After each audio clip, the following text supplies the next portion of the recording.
Yeah, absolutely. So Wyld Networks is a satellite operator for the Internet of Things. If I can explain the problem that we solve.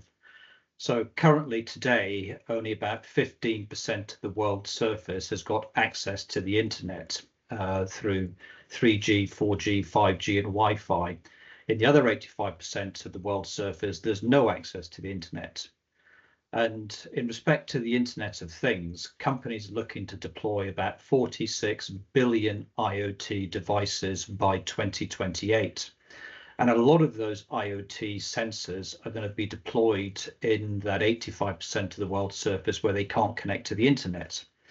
So what we've done at Wyld is develop a solution using low Earth orbiting satellites to provide 100% global access to the internet. So our customers use our satellite IoT solution to connect their IoT devices to the internet anywhere in the world.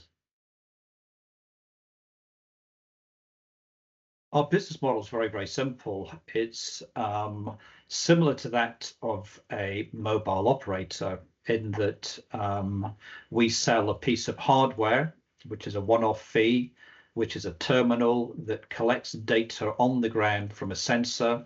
It sends that data to satellite.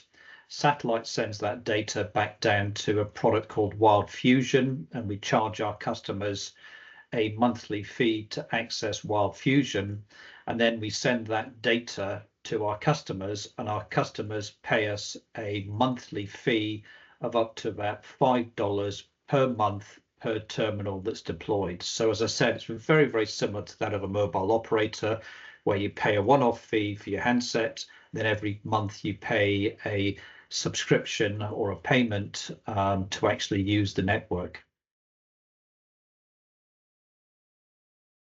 Yeah, absolutely. If I can take you back a bit. So we originally developed the solution to operate in the ISM band, which is a license-free band.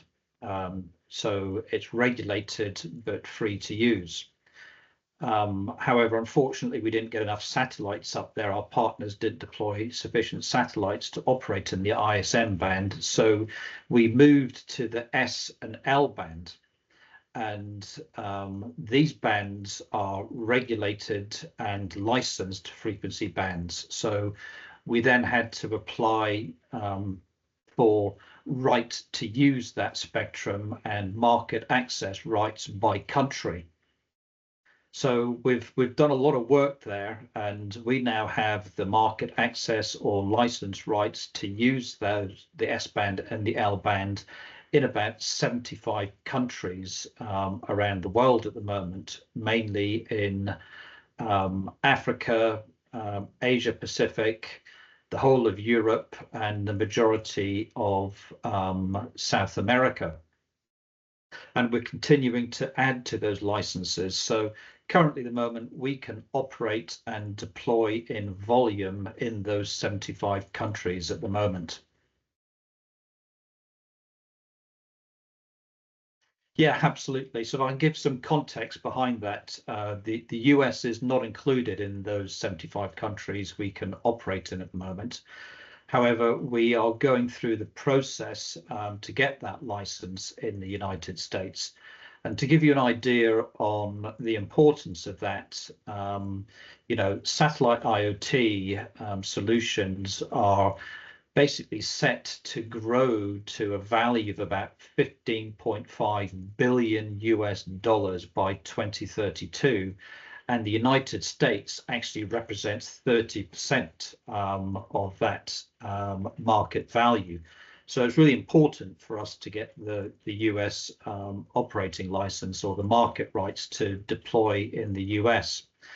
So we will be actually looking to get that approval imminently. It could be this week, it could be next week, it could be in a couple of weeks, but in reality, it's imminent, and we'll be utilizing the UHF spectrum to operate in the United States. So to answer the question, it's imminent in getting that license.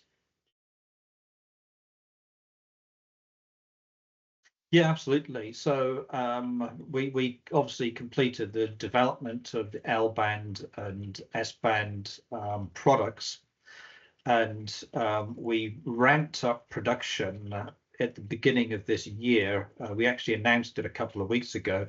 So we've now got volume scale in production, and we're in the process of actually shipping product into our customers, particularly those customers that are in those countries where we've actually got license to operate. In respect to manufacturing, we made a decision middle of last year, basically to scale up our production actually in the UK. There was really no significant cost advantage of offshoring the production, and to be clear, it's much easier having that volume production capability in the UK because it's actually close to where we operate.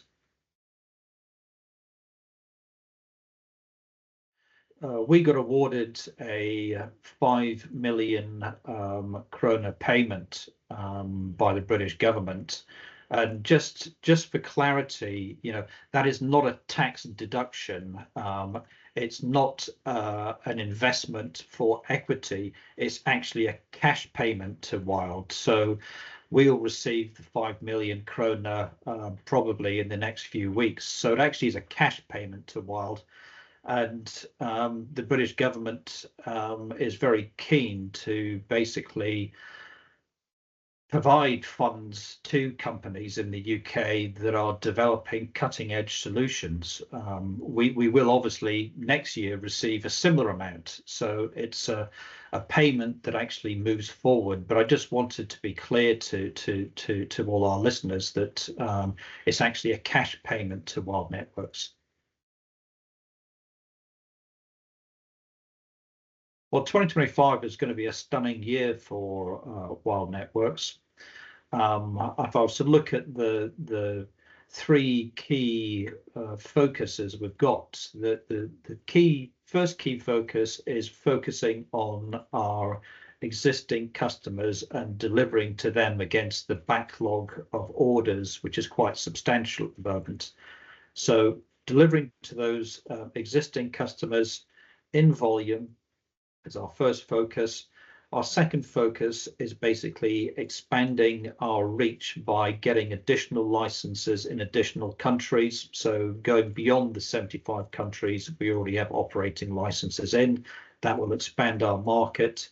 And the third focus, which I think is absolutely critical, is that our current forecast projects that we will be positive cash flow by the end of this year. So those are the three main drivers for the company moving forward in 2025.